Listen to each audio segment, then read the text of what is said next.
నమస్తే, welcome to మనం TV. నేను మీ ప్రియాంకరావు. భారతదేశంలోని ప్రాచీన ప్రముఖ హిందూ దేవాలయాల్లో జగన్నాథ్ ఆలయం ఒకటి. ఒడిశా రాష్ట్రం పూరిలో ఈ టెంపుల్ కొలువుదీరింది. కృష్ణుడు, విష్ణు భక్తులకు ఈ దేవాలయం ఎంతో ప్రియమైంది. చెక్కతో చేసిన విగ్రహాలు ఈ ఆలయ ప్రత్యేకతల్లో ఒకటి.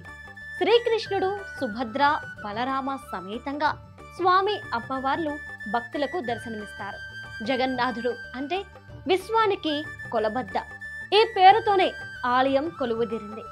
సంస్కృతంలో జగత్ అంటే విశ్వంగా, నాథ్ అంటే ప్రభువుగా చెబుతారు.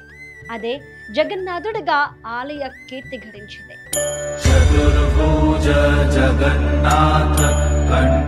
హిందువులు తమ జీవిత కాలంలో తప్పక దర్శించాల్సిన క్షేత్రంగా పూజించబడే దివ్య క్షేత్రం. ప్రముఖ చార్ధామ్ పుణ్యక్షేత్రాలలో కూడా ఈ దేవాలయం ఉంది.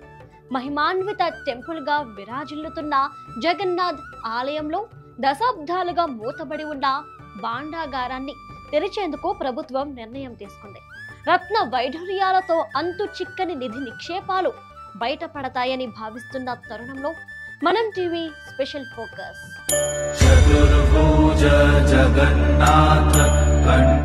ముందుగా ఆలయ మూలాల గురించి తెలుసుకుందాం.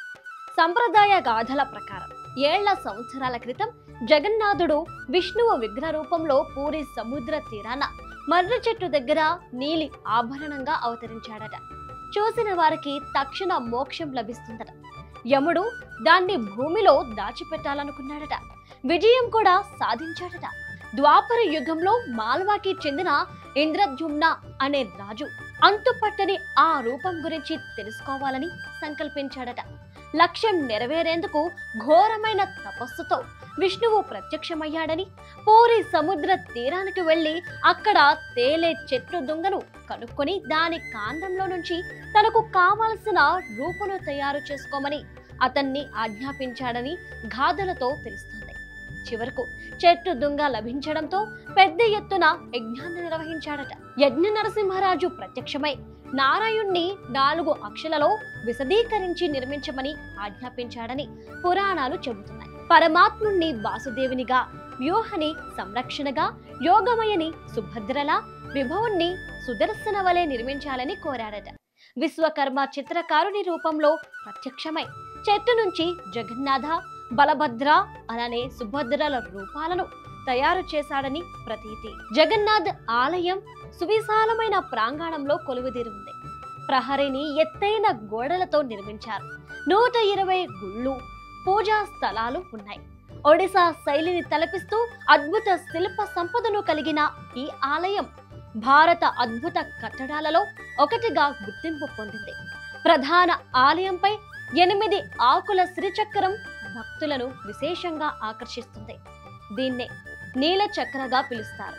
ధ్వజస్తంభాన్ని ఎత్తైన రాతి దింపెపై 214 అడుగుల ఎత్తులో నిర్మించారు. ఆలయంలోకి ప్రవేశించేందుకు 4 ద్వారాలున్నాయి. సింహద్వారం మీదుగా భక్తులకు దర్శన భాగ్యం కల్పిస్తారు. ద్వారం 2 వైపులా గాండ్రించే సింహాలను రాతి శిలల్లో రూపుదిద్దారు. ప్రధాన సింహద్వారంతో పాటు ఉత్తర, దక్షిణ, పడమటి దిక్కుల ముఖాలలో మరో 3 ప్రవేశాలున్నాయి. వాటిని ఏనుగు, పులి, గుర్రం ద్వారాలుగా పిలుస్తారు.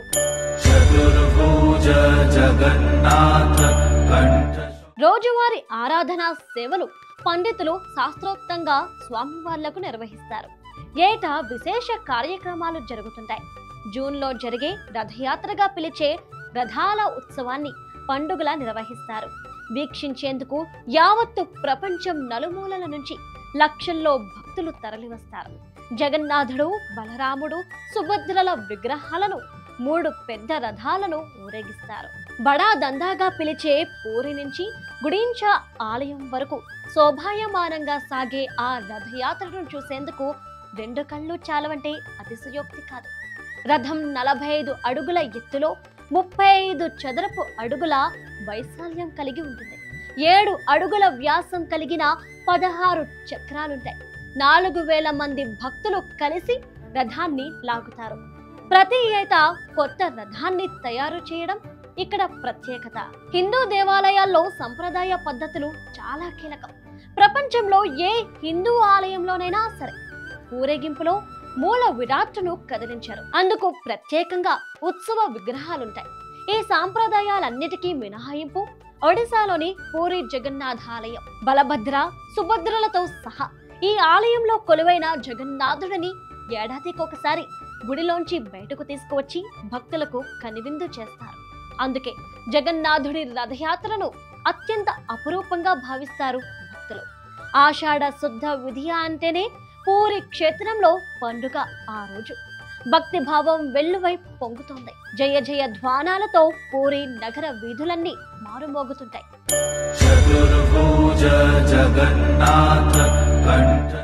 స్వామి దర్శనంతో ఆనందంతో పులకించిపోతారు. భక్తి పారవస్యంతో మైమరచిపోతారు. ఆ క్షణం అపురూపం. స్వరం జగన్నాథం. ఇదంతా జగన్నాథ ఆలయ విశిష్టత. ఇక్కడే మరో అంశం కూడా దాగి ఉంది. కేరళలోని అనంత పద్మనాభ స్వామి మాదిరిగానే ప్రముఖ శ్రీక్షేత్రం జగన్నాథ ఆలయంలోనూ అపార సంపదలు ఉన్నాయని నమ్ముతున్నారు. ఆలయంలోని రత్న భాండాగారంలో అంతు చిక్కని నిధి నిక్షేపాలు ఉన్నట్టు సమాచారం. అయితే 40 ఏళ్లుగా రత్న భాండాగారం తెరవలేదు.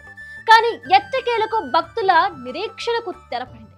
2024 జూలై 7 తర్వాత స్వామివారి ఆలయంలోని ఈ ఖజానాను తెరవనున్నట్లు ఒడిశా పురావస్తు శాఖ ప్రకటించింది. లోపల మరమ్మతులు చేపడతామని వెల్లడించింది. జగన్నాథ ఆలయంలో 4 ద్వారాలు ఉన్నప్పటికీ భక్తులకు సింహద్వారం నుంచే స్వామివారిని దర్శించుకుంటారు. ఇక ఎన్నికల్లో వచ్చిన హామీ మేరకు ఒడిశాలో మొదటిసారిగా ఏర్పడిన బీజేపీ ప్రభుత్వం అధికారంలోకి వచ్చిన 24 గంటల్లోనే జగన్నాథ ఆలయ 4 ద్వారాలు తెరిచి భక్తులను అనుమతించింది. తాజాగా రత్న భాండాగారంపై ఒడిశా సర్కారు దృష్టి సారించింది. జగన్నాథ ఆలయ అనువంశిక ధర్మకర్త పూరి రాజు గజపతి దివ్యసింగ్ దేవ్ అధ్యక్షతన పాలక వర్గం సమావేశం జరిగింది. పాలక మండలి భేటీ అనంతరం అధికారులు ప్రభుత్వ ఆదేశాల మేరకు జూలై 8న ఆలయ ఖజానా తలుపులు తెరిచి మరమ్మతులు చేపడతామని ఆయన తెలిపారు. 5 ఏళ్ల కిందట 2019 ఫిబ్రవరి 4న నిపుణుల కమిటీ రత్న భాండాగారం లోపలకు వెళ్లేందుకు ప్రయత్నించి విఫలమైంది.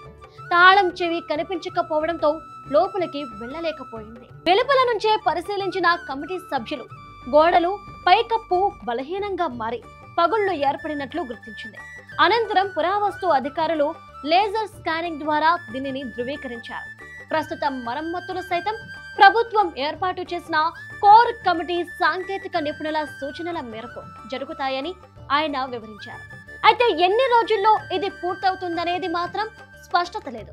అంతేకాదు స్వామివారి ఆభరణాల లెక్కింపు అంశంపైన కూడా ఎలాంటి వ్యాఖ్యలు చేయలేదు. కాగా చివరిసారిగా ఆలయ రత్న భాండాగారాన్ని 1976లో తెరిచి ఆభరణాలు లెక్కించి వాటి వివరాలను రికార్డుల్లో భద్రపరిచారు. అయితే జగన్నాథ ఆలయంలోని 7 గదుల్లో విలువైన ఆభరణాలు వజ్ర వైఢూర్యాలు ఎన్నో ఉన్నాయి. శతాబ్దాలుగా అనేక మంది రాజులు భక్తులు స్వామివారికి భక్తితో సమర్పించిన ఈ కానుకలను ఒక్కసారి లెక్కించి తిరిగి భద్రపరచాలని 1984లో అప్పటి ఆలయ అధికారులు భావించారు. ఇందులో భాగంగా మొదటి 3 గదులను తెరిచి సంపదను లెక్కించి తర్వాత 4వ గది దగ్గరకు వచ్చేసరికి అక్కడ నుంచి సర్పాలు బుసలు కొడుతున్న శబ్దాలు వినిపించాయి. దీంతో మిగతా గదులను తెరవకుండా లెక్కింపును నిలిపివేశారు. అప్పుడు మూసిన తలుపులు ఇప్పటి వరకు తెరవలేదు. అంశం హైకోర్టు సుప్రీంకోర్టు వరకు వెళ్లిన 2000 నుంచి అధికారంలో ఉన్న నవీన్ పట్నాయక్ ప్రభుత్వం స్పందించలేదు. ముఖ్యమంత్రిగా గిరిజన నేత మోహన్ చరణ్ మాఝీ ఆలయంపై ప్రత్యేకంగా దృష్టి సారించారు. 12వ శతాబ్దం నాటి జగన్నాథ ఆలయ 4 ద్వారాలను తెరవాలని నిర్ణయించారు. 500 కోట్లతో ఆలయానికి కార్పస్ ఫండ్ ఏర్పాటుకు ఆమోదం తెలిపారు. మొత్తంగా ఒడిశాలోని ప్రాచీన పవిత్ర ఆలయంలో బయటపడనున్న విశేషాల కోసం అశేష భక్తజనం ఎదురు చూస్తుంది. అంతా సవ్యంగా సాగాలని భక్తులు ఆశాభావం వ్యక్తం చేయడం శుభపరిణామం.